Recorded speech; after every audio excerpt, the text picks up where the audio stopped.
Hello everyone, আসসালামু আলাইকুম। কি অবস্থা তোমাদের? আশা করি প্রত্যেককে অনেক ভালো আছো। তো এসএসসিদের নিয়ে আমাদের নতুন প্রোগ্রাম শুরু।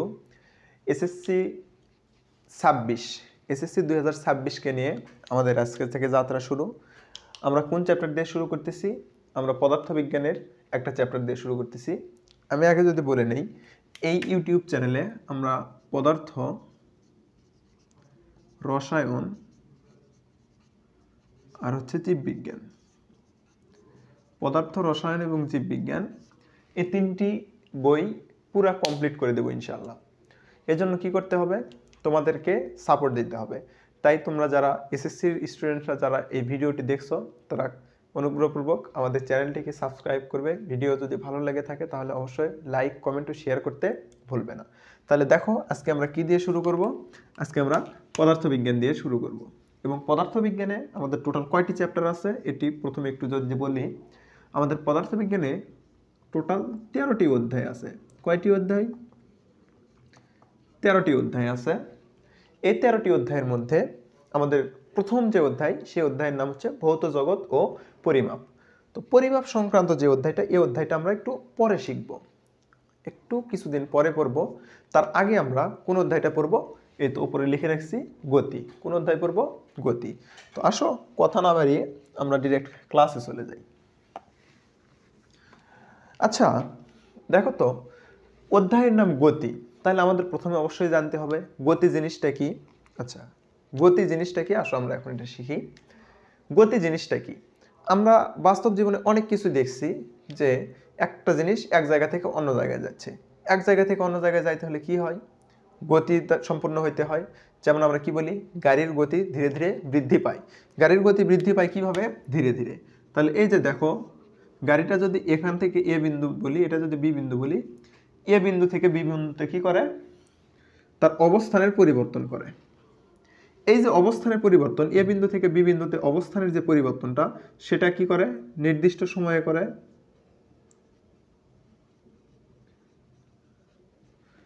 তাহলে দেখো তো, নির্দিষ্ট সময়ে কি করলো? অবস্থানের পরিবর্তন করলো। আর এই নির্দিষ্ট সময়ের অবস্থানের পরিবর্তনটাকে আমরা কি বললাম? গতি বললাম। ঠিক আছে? তাহলে গতি আমরা কাকে বলতে পারি? যদি কোনো বস্তু নির্দিষ্ট সময়ে তার অবস্থানে পরিবর্তন করে, তাকে আমরা কি বলবো? গতি। তাহলে গতির ডেফিনেশন আমরা কি লিখতে পারি? দেখো, আমি যদি বলি যে কি গতি, তাহলে যদি কোনো বস্তু, কোনো বস্তুর, যদি কোনো বস্তু না লিখে আমরা এটা একটু যদি বইয়ের ভাষায় সুন্দর করে লিখে, তাহলে কিরকম আসবে? কোনো বস্তুর সময়ের সাথে অবস্থানের পরিবর্তনকে কি বলবো আমরা? গতি। তাহলে সময়ের সাথে কোনো বস্তুর অবস্থানের পরিবর্তনকে গতি বলে। ঠিক আছে? এই সংজ্ঞাটা আমরা আরেকভাবে বলতে পারি। কিভাবে? দেখো তো, যখন কোনো বস্তুটা গতি নিয়ে চলে, তখন সেই বস্তুকে আমরা কি বলি? গতিশীল বস্তু। তাইলে দেখো তো, গতিশীল বস্তু তার যে কিসের কারণে, তার যে অবস্থার কারণে গতিশীল থাকতে চায়, তার যে কন্ডিশনের কারণে গতিশীল থাকতে চায়, তাকে আমরা কি বলবো? গতি। তাহলে এটাকে যদি আমরা আরেকটা লিখি, তাহলে অন্যভাবে কি বলা যায়? গতিশীল কোনো বস্তু তার যে অবস্থার কারণে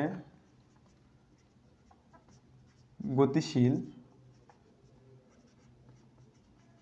থাকতে চায়। গতিশীল কোনো বস্তু তার যে অবস্থার কারণে গতিশীল থাকতে চায়, তাকে কি বলবো আমরা? তাকে গতি বলে। ওকে? তাহলে আমরা গতির কয়টা সংজ্ঞা শিখলাম? দুইটা। একটা, দুইটা। এই দুইটা সংজ্ঞা আমরা শিখলাম। ঠিক আছে, গতি জিনিসটা আশা করি আমাদের ক্লিয়ার। দেখো এ থেকে বি বিন্দুতে গেল কিসের সাপেক্ষে?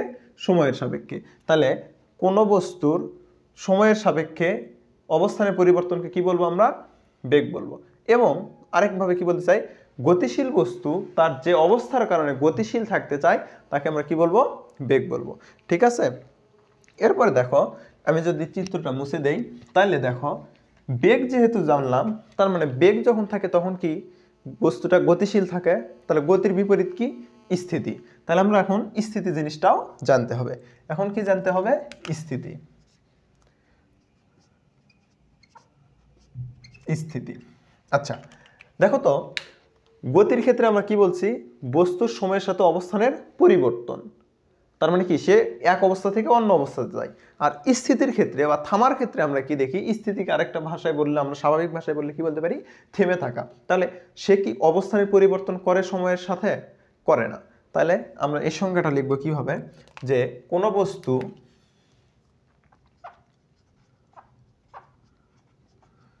বস্তু যদি সময়ের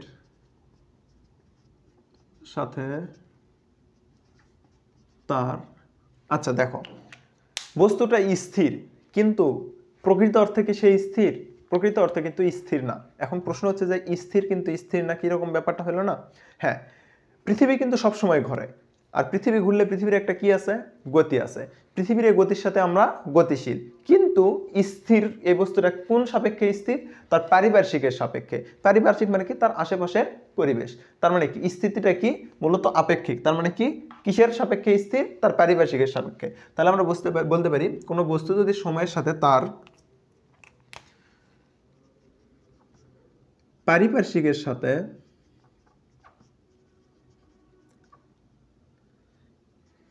কোনো বস্তু যদি সময়ের সাথে তার পারিপার্শ্বিকের সাপেক্ষে অবস্থান পরিবর্তন না করে তাহলে তাকে স্থিতি বলে।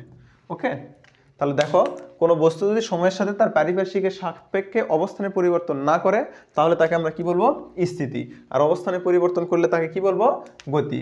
তাহলে এখানে লেখো অবস্থানের পরিবর্তনকে তোমরা একটু মার্ক করো, আর অবস্থান পরিবর্তন না করে এই দুইটা ওয়ার্ড মার্ক করো। এই দুইটা ওয়ার্ড আমাদের উল্লেখ করতেই হবে, মাস্ট বি। হ্যাঁ, তাহলে দেখো আমরা গতির দুইটা সংজ্ঞা শিখছি, স্থিতির একটা শিখলাম। তাহলে স্থিতির দ্বিতীয় সংজ্ঞাটা এটা কি হতে পারে তোমরা বলো তো?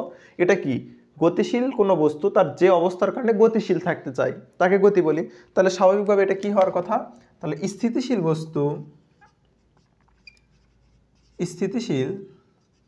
বস্তু তার যে অবস্থার কারণে কি থাকতে চায়? স্থির। কি? স্থির থাকতে চায় তাকে কি বলে? স্থিতি। তাকে স্থিতি বলে। ওকে, আশা করি তোমাদের চারটা ডেফিনিশন ক্লিয়ার।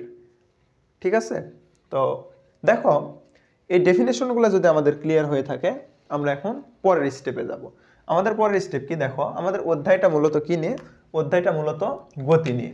যেহেতু গতি নিয়ে অধ্যায়, সেহেতু আমাদের স্থিতি নিয়ে আমরা এই অধ্যায়ে আর আগাবো না। আমরা কি নিয়ে এখন আগাবো? গতি নিয়ে। ঠিক আছে, তাহলে দেখো আমরা স্থিতিটা মুছে দেই, আচ্ছা গতিও মুছে দেই, ডেফিনেশনগুলো মুছে দেই, তোমাদের ডেফিনেশন ক্লিয়ার। এরপরে আসো আমরা কিসে যাব? পরের টপিকটা হচ্ছে আমাদের গতির প্রকারভেদ। কি ভাইয়া? গতির প্রকারভেদ। গতির প্রকারভেদ। আচ্ছা, গতি কত প্রকার? বিভিন্ন ধরনের গতি আছে, কিন্তু আমাদের বইয়ে উল্লেখ করা আছে 5 ধরনের গতি। কয় ধরনের গতি? 5 ধরনের। 5 ধরনের। প্রথমে আমরা গতিগুলোর নাম শিখব, দেন আমরা কি করব? ধীরে ধীরে সেগুলোর ব্যাখ্যাও শিখব। যদি নাম বলি তাহলে কি? 1 নাম্বার হচ্ছে চলন গতি, 2 নাম্বার হচ্ছে সরল রৈখিক গতি, 3 নাম্বার হচ্ছে ঘূর্ণন গতি, 4 নাম্বার হচ্ছে পর্যায়বৃত্ত গতি, 5 নাম্বার হচ্ছে স্পন্দন গতি। স্পন্দন গতি, ওকে। এই 5টা গতি সম্পর্কে আমরা শিখব। দেখো, প্রথমে যদি আমরা বলি, আমরা আলোচনা শুরু করব সরল রৈখিক গতি দিয়ে। কোনটা দিয়ে? সরল রৈখিক গতি দিয়ে। সরল রৈখিক গতিটা কি? সরল রৈখিক, দেখো তো, সরল রৈখিক কথাটা দ্বারা কি বোঝাই? সরল রেখা বরাবর। তাহলে এখান থেকে ধরো যে এটা আমাদের ভূমি, কি? মাটি। এটা কি? মাটি। এখানে ধরো যে এটা একটা বহুতল ভবন। কি এটা? বহুতল ভবন। এই ভবনের ছাদের যদি এখান থেকে ধরো, এখানে এই বিন্দুটার নাম এ বিন্দু, তাহলে এ বিন্দু থেকে যদি কোনো একটা বস্তুকে, এই বলটাকে যদি নিচের দিকে ফেলে দেওয়া হয়, তাহলে কি এরকম আঁকা বাঁকা রেখাতে সে নিচে পড়বে নাকি সোজা রেখাতে? অবশ্যই সোজা রেখাতে পড়বে। তাহলে এই যে দেখো, সে কি পড়লো? সোজা রেখা বরাবর নিচের দিকে পড়লো। এই যে সোজা রেখাটা কি একটা সরল রেখা না? তার মানে কি, কোনো বস্তু যদি সরল রেখা বরাবর কি করে, তার অবস্থানে পরিবর্তন করে বা সরল রেখা বরাবর চলে, তাকে আমরা কি গতি বলবো? সরল রৈখিক গতি। সংজ্ঞাটা যদি আমি তোমাদের লিখে দেই, তাহলে দেখো, এখানে কোনো বস্তু যদি সরল রেখা বরাবর চলে, তাহলে তাকে সরল রৈখিক গতি বলে। ওকে, তাহলে কি সরল রৈখিক গতিটা আমরা শিখলাম যে কোনো বস্তু যদি সরল রেখা বরাবর চলে তাহলে তাকে সরল রৈখিক গতি বলে। আমরা একটা বস্তু ফেলা দেখলাম, এটা ছাড়া আমরা কি উদাহরণ বলতে পারি? সে ধরো যে একটা গাড়ি কি হচ্ছে, সরল রেখা বরাবর অর্থাৎ সোজা রাস্তা দিয়ে যাচ্ছে, সে কোথাও বাঁকাবাঁকি করতেছে না, তার মানে এটাও কিসের উদাহরণ? সরল রৈখিক গতির উদাহরণ। এরপরে যদি বলি আমরা, কোনো কিছু ঢিল যদি উপরের দিকে ছুরি, সে কি হয়? সোজা উপরের দিকে গিয়ে সোজা নিচের দিকে নামে, তাহলে ঢিল ছোড়াটাও কিসের উদাহরণ? সরল রৈখিক গতির উদাহরণ। ঠিক আছে, তো আশা করি সরল রৈখিক গতিটা আমাদের ক্লিয়ার। এরপরে যাব কি? ঘূর্ণন গতিতে। এরপরে আমরা কোন গতিতে যাব? ঘূর্ণন গতি। দেখো, ঘূর্ণন গতিটা কি? ঘূর্ণন গতিটা হচ্ছে যে এখানে কি হচ্ছে, কথাটার মধ্যে কি আছে? ঘূর্ণন। ঘূর্ণন মানে কি? ঘোরা। তাহলে তোমরা এরকম ঘড়ির কাঁটা সবাই দেখছো? ঘড়ির কাঁটা দেখোনি এমন কেউ তো নাই। এরকম 3টা কাঁটা থাকে। সবচেয়ে ছোটটা হচ্ছে ঘন্টার কাঁটা, মাঝারিটা হচ্ছে মিনিটের কাঁটা, বড়টা হচ্ছে সেকেন্ডের কাঁটা। ঘড়ির এখানে কি থাকে? 12, এখানে 9, এখানে 6, এখানে 3। দেখো, ঘূর্ণন গতিটা কি? নির্দিষ্ট বিন্দু থেকে সমদূরত্বে থেকে ওই বিন্দুকে কি বারবার অতিক্রম করে। তাহলে কি একটা নির্দিষ্ট বিন্দুর সমদূরত্বে থেকে বিন্দুকে বারবার অতিক্রম করে। কথাটা দ্বারা কি বুঝেছে? দেখো, 12কে আমরা ফিক্সড করলাম, আমরা এখানে ফিক্সড বিন্দু ধরলাম এই 12টাকে। তাহলে এই বিন্দু থেকে কি এই দূরত্বটা সমান না? এই সেকেন্ডের কাঁটাটা কি সমান না? এ যখন ঘোরে তখন কি এর সাইজ ছোট বড় হয় নাকি সমান থাকে? অবশ্যই সমান থাকে। তার মানে সে কি করতেছে? একটা নির্দিষ্ট বিন্দুর সমদূরত্বে থেকে কি করতেছে? সে বিন্দুটাকে কি করতেছে? বারবার অতিক্রম করতেছে। সেকেন্ডের কাঁটা যখন ঘোরে তখন সে কি করে? বারবার সেই 12কে অতিক্রম করতেছে না? তার মানে কি সেই এই নির্দিষ্ট দূরত্ব থেকে সমদূরত্বে রেখে সে বারবার ওই বিন্দুকে অতিক্রম করতেছে। তাহলে এই গতিটাকে আমরা কি বলবো? ঘূর্ণন গতি। সংজ্ঞা যদি লিখি আমরা তাহলে কি লিখব? যদি কোনো বস্তু একটি নির্দিষ্ট বিন্দুর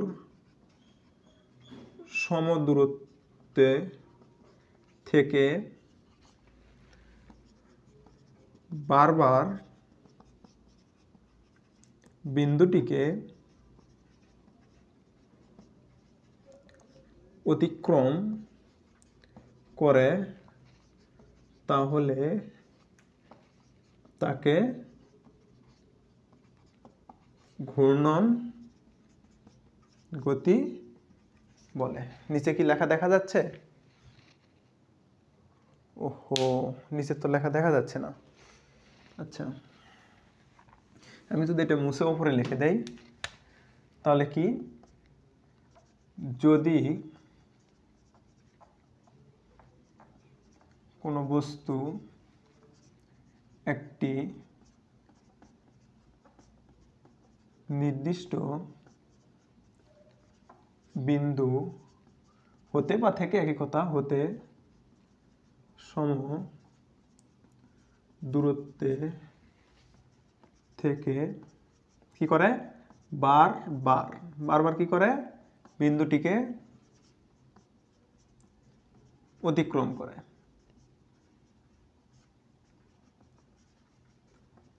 তাকে কি বলে? তাকে ঘূর্ণন গতি বলে। তাকে ঘূর্ণন গতি বলে।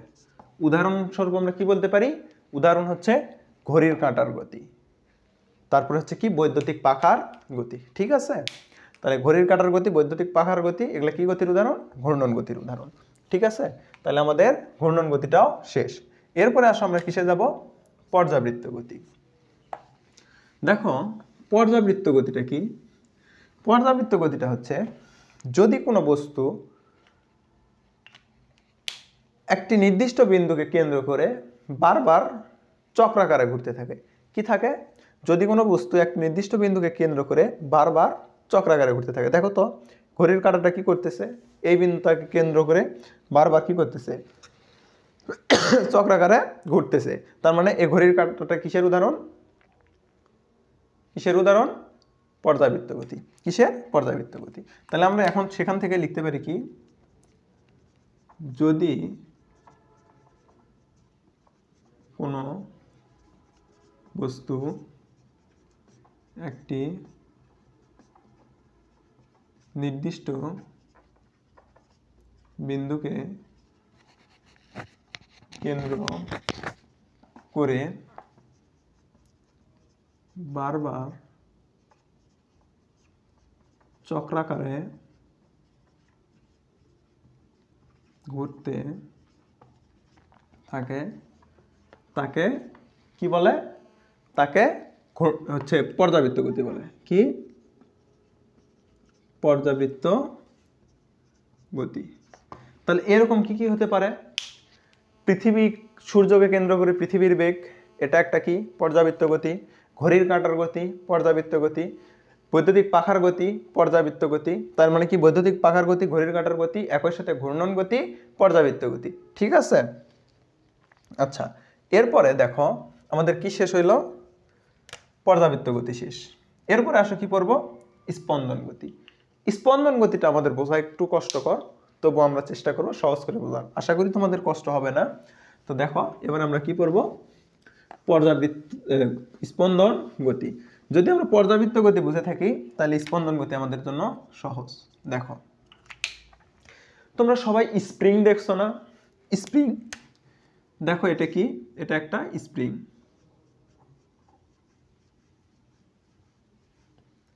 এটা একটা কি?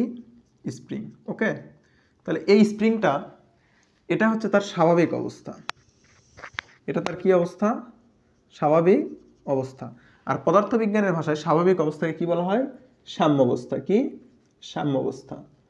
আচ্ছা দেখো এই স্প্রিংটাকে কি করা হলো? নিচের দিকে টানা হলো। তাহলে স্প্রিংটাকে যখন নিচের দিকে টানা হবে তখন সে কি হবে? এরকম লম্বা হয়ে যাবে। লম্বা হয়ে গেলে দেখো তো তার অবস্থানের পরিবর্তন হয়েছে না? স্প্রিংটাকে নিচের দিকে টানে এখানে লম্বা করে ছেড়ে দেওয়া হলো। তার মানে কি, সে লম্বা হয়ে গেছে। তার মানে কি, অবস্থানের পরিবর্তন হয়েছে, সাম্য অবস্থা থেকে সরে গেছে। এরপরে কি করা হলো? স্প্রিংটাকে ছেড়ে দেওয়া হলো।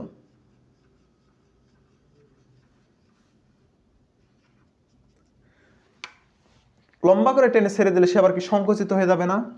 তার মানে তার কি হয়েছে, আবার সে সাম্যাবস্থা থেকে উপরের দিকে চলে গেছে। তাহলে দেখো এইটুকু টেনে ছেড়ে দেওয়ার পরে এই যে দূরত্বটুকু, সে দূরত্বটুকু সে অতিক্রম করে 10 সেকেন্ডে। কয় সেকেন্ডে? 10 সেকেন্ডে। আচ্ছা, এইটুকু দূরত্ব যদি সে 10 সেকেন্ডে করে তাহলে এটা তার সাম্যাবস্থা। ঠিক আছে, দেখো তাহলে এই স্প্রিংটা কি করতেছে, এখান থেকে ছেড়ে দেওয়ার পরে সে উঠতেছে, আবার নামতেছে, আবার উঠতেছে, আবার নামতেছে, আবার উঠতেছে, আবার নামতেছে, এভাবে তো সে চলতে আছে নাকি? তাহলে দেখো তো সে তার কি করতেছে, সে তার কি পর্যায়কালের, এখন কথা হচ্ছে পর্যায়কালটা কি। এই যে সে এখান থেকে যাত্রা শুরু করলো, আমি যদি তোমাদেরকে দেখাই, এখান থেকে যাত্রা শুরু করলো, যাত্রা শুরু করে এখানে গেল, যাওয়ার পর আবার যে এখানে আসলো, এই মোট এখান থেকে এখানে যায় এখানে এসে যে সময়টা নিল, এই সময়টাই হচ্ছে পর্যায়কাল। ঠিক আছে, তাহলে তার পর্যায়কালের, ধরো যে সে শুধু যাইতে যদি 10 সেকেন্ড নেয়, তাহলে একবার গেছে একবার আসছে, তাহলে তার পর্যায়কাল কত? 20 সেকেন্ড। কত? 20 সেকেন্ড। তাহলে এই পর্যায়কালে অর্ধেক সময় যদি কোনো বিন্দুর নির্দিষ্ট দিকে এবং বাকি অর্ধেক সময় যদি একই বিন্দুর মানে ওই বিন্দুর কি করে বিপরীত দিকে একই দিকে চলে, তাই না? তাহলে কি দেখো হচ্ছে এখানে যদি বলি স্পন্দন গতির ডেফিনিশনটা কি, কোনো একটি বস্তু যদি একটা নির্দিষ্ট বিন্দুকে কেন্দ্র করে তার পর্যায়কালের অর্ধেক সময় নির্দিষ্ট দিকে এবং বাকি অর্ধেক সময় ওই একই পথের বিপরীত দিকে চলে, তাকে আমরা কি বলবো? স্পন্দন গতি। ঠিক আছে, তাহলে দেখো আমরা যদি এই সংজ্ঞাটা লিখি তাহলে আমাদের কিরকম আসবে সংজ্ঞাটা, কোনো বস্তু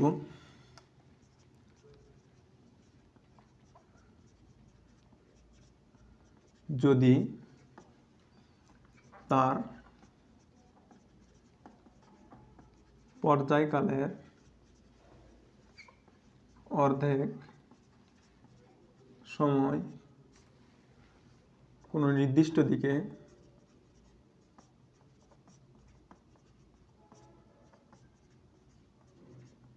এবং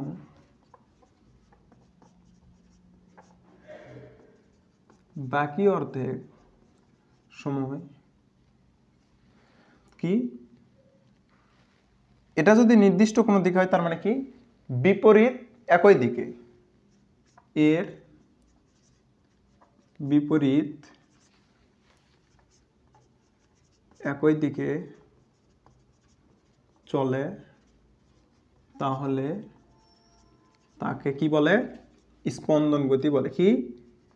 স্পন্দন গতি বলে। ওকে, বোঝা গেল? দেখো কি বলছে, পর্যায়কালের অর্ধেক সময় কোনো নির্দিষ্ট দিকে, তাহলে এই স্প্রিংটা কি করছে, এটা যদি তার সাম্যাবস্থা হয়, এখান থেকে ছেড়ে দেওয়ার পরে সে এরকম হয়েছে, তার মানে কি এটুকু যাতায়াত করতে যে সময় লাগছে সেটা তার পর্যায়কাল।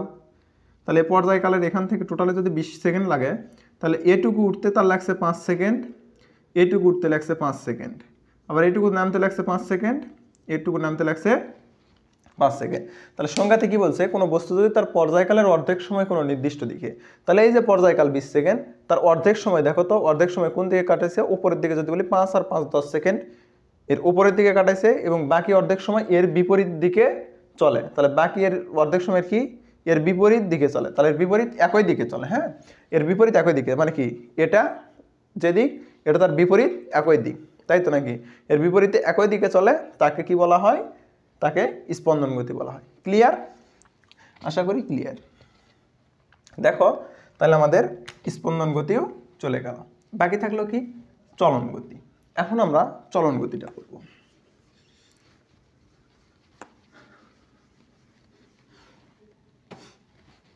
চলন গতিটা কি, দেখো আমরা যদি একটা বাসের ড্রোন শুট দেখি, বাসটা কিরকম হয়, উপর থেকে দেখতে এরকম হয় না? তাহলে ধরো এখানে আমাদের কয়টা বাস আছে? 5টা বাস আছে। কয়টা? 5টা।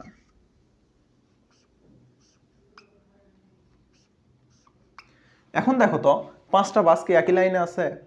নাই, একই লাইনে নাই।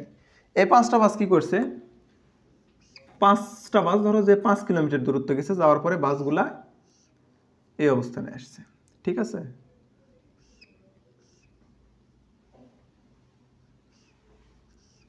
এখানে আসছে।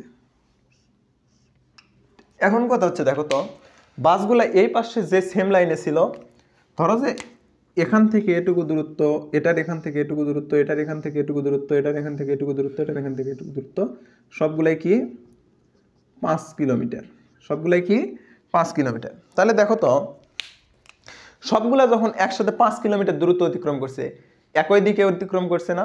নির্দিষ্ট দিকে কি নির্দিষ্ট দূরত্ব অতিক্রম করছে না? আচ্ছা, নির্দিষ্ট দিকে নির্দিষ্ট দূরত্ব সবগুলা অতিক্রম করছে। এই যে নির্দিষ্ট দিকে নির্দিষ্ট দূরত্ব সবাই যে একসাথে অতিক্রম করলে এটাকে কি বলা হয়? চলন গতি। এখন কথা হচ্ছে যে বাসগুলো যদি এইরকম হয়ে যেত, ধরো যে সে সোজা না গিয়ে এরকম সোজাভাবে না গিয়ে 5টা এভাবে সিরিয়ালভাবে গেল, এভাবে সিরিয়ালভাবে গেল। এখন দেখো তো এটা কি চলন গতি বলতে পারবো? বলতে পারবো না। কেন পারবো না? বস্তুর সকল কণা একই সময়ে নির্দিষ্ট দিকে নির্দিষ্ট দূরত্ব অতিক্রম করেনি। এটাতে কি করেনি? বস্তুর সকল কণা একই সময়ে নির্দিষ্ট দিকে নির্দিষ্ট দূরত্ব অতিক্রম করেনি। এই যে একই সাথে নির্দিষ্ট দিকে নির্দিষ্ট দূরত্ব এটাতে অতিক্রম করছে, কিন্তু এটাতে কি করছে? একই সাথে নির্দিষ্ট সময়ে নির্দিষ্ট দিকে দূরত্ব অতিক্রম করেনি। তার মানে এটা কি চলন গতি হবে না। তাহলে চলন গতির সংজ্ঞাটা কি হবে? যদি কোনো বস্তু একই সময় মানে নির্দিষ্ট সময়ে নির্দিষ্ট দিকে সমান দূরত্ব অতিক্রম করে, তাহলে কি কোনো বস্তু নির্দিষ্ট সময়ে নির্দিষ্ট দিকে সমান দূরত্ব অতিক্রম করে, অথবা কোনো বস্তুর সকল কণা নির্দিষ্ট দিকে নির্দিষ্ট সময়ে সমান দূরত্ব অতিক্রম করে, তাকে আমরা কি বলবো? চলন গতি বলবো। সংজ্ঞাটা যদি আমরা লিখি তাহলে কি হবে? যদি কোনো বস্তুর সকল কণা নির্দিষ্ট সময়ে নির্দিষ্ট দিকে কি করে? সমান দূরত্ব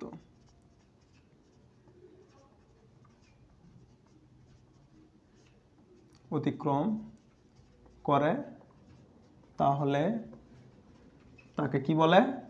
তাকে চলন গতি বলে। ক্লিয়ার? আশা করি ক্লিয়ার। তাহলে দেখো আজকে আমরা কি কি শিখলাম? আজকে আমরা শিখলাম গতি কাকে বলে, স্থিতি কাকে বলে। গতি পড়লাম, স্থিতি পড়লাম, এরপরে কি পড়লাম? গতির প্রকারভেদ পড়লাম। ঠিক আছে? গতির প্রকার কি কি ছিল? চলন গতি, ঘূর্ণন গতি, স্থিতি গতি, না সরি স্থিতি গতি বলছে কেন, পর্যাবৃত্ত গতি, স্পন্দন গতি। তাহলে গতির প্রকার কয়টা ছিল? 5টা। কি কি? চলন গতি, সরলরৈখিক গতি, ঘূর্ণন গতি, পর্যাবৃত্ত গতি, স্পন্দন গতি। সবগুলা গতির আমরা ব্যাখ্যাও করেছি। তো আসো এরপরে যদি আমরা আর কিছু পড়তে চাই তাহলে দেখো আমাদের পরে কি আছে? রাশি। এগুলা মুছে দিলাম। পরবর্তী টপিক কি? রাশি। কিন্তু রাশির আগে আমাদের আরেকটা জিনিস শিখতে হবে। সেই জিনিসটা কি? সেই জিনিসটা হচ্ছে প্রসঙ্গ কাঠামো বা প্রসঙ্গ বিন্দু। কি? প্রসঙ্গ কাঠামো বা প্রসঙ্গ বিন্দু। প্রসঙ্গ কাঠামো বা প্রসঙ্গ বিন্দু। এখন কথা হচ্ছে প্রসঙ্গ কাঠামো কি? ধরো আমি বগুড়া থেকে তোমাদের ক্লাস নিচ্ছি, তাহলে বগুড়া থেকে ঢাকার দূরত্ব, এটা যদি হয় বিতে বগুড়া, ডিতে ঢাকা, তাহলে এই বগুড়া থেকে ঢাকার দূরত্ব কতটুকু? 200 কিলোমিটার। কত ধরলাম? 200 কিলোমিটার। এখন কথা হচ্ছে এটা বগুড়া না হয়ে যদি রংপুর হইতো, এটা আরতে রংপুর, তাহলে রংপুর থেকে ঢাকার দূরত্ব কত? রংপুর থেকে ঢাকার দূরত্ব 400 কিলোমিটার। তাহলে দেখো তো 200 কিলোমিটার কখন হয়েছে? যখন বগুড়া থেকে মাপটা নিছি। 400 কিলোমিটার কখন হয়েছে? যখন রংপুর থেকে মাপ নিছি। তাহলে কি দেখো তো এই যে দূরত্বটা এটা চেঞ্জ হচ্ছে কিসের উপর ভিত্তি করে? যে অবস্থানটা থেকে মাপতেছি সেই অবস্থানের উপর ভিত্তি করে। তাহলে প্রসঙ্গ কাঠামোটা কি? যে অবস্থানের সাপেক্ষে আমরা কোনো কিছুর অবস্থান নির্ণয় করতেছি তাহলে সেটাকে কি বলে? প্রসঙ্গ কাঠামো।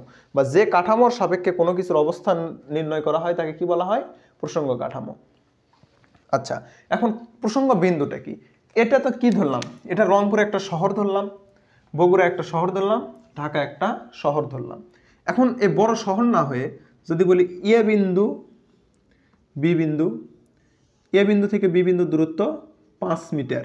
এখন কথা হচ্ছে এটা কি ছিল, বিন্দু ছিল, তাহলে মানে কি বড় কোনো শহর বা বিল্ডিং বা এই টাইপের কোনো কিছু না হয়ে যখন সেটা বিন্দু থেকে মাপা হবে, এক বিন্দু থেকে আরেক বিন্দু, তখন যে বিন্দুর সাপেক্ষে মাপা হবে তাকে সেই বিন্দুকে কি বলবো, প্রসঙ্গ বিন্দু। ঠিক আছে, তাহলে বিন্দু যখন হবে, বিন্দুর পরিমাপ হলে তখন আমরা তাকে বলবো প্রসঙ্গ বিন্দু, আর বিন্দু না হয়ে যদি বড় কোনো কাঠামোর সাপেক্ষে নেই তাকে আমরা কি বলবো, প্রসঙ্গ কাঠামো। তাহলে আমরা প্রসঙ্গ বিন্দুর সংজ্ঞা জানবো আর কাঠামোটা তো আমরা জানলাম। তাহলে প্রসঙ্গ বিন্দু কি, যে